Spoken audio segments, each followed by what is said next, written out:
What's up everyone, this is Ryan here. Today I just want to do a talking video of the Stihl MS194G chainsaw.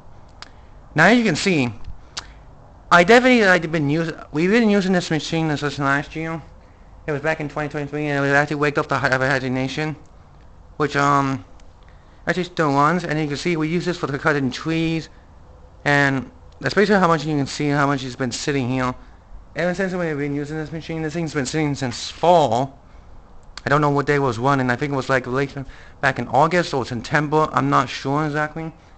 But you can see it was saying October, November, December, and then now we're in January right now. I don't know if it'll be wake up in probably like March or April or May. I'm not sure exactly, but I do hope at some point. As you can see, this just has the a two-stroke engine. This is a 2020 model.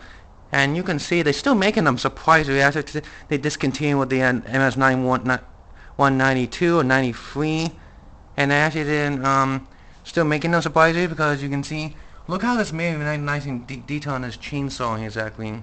It's a pretty nice looking one, and it's a very nice looking chainsaw. I do like it, so I hope I get this thing out of hibernation too.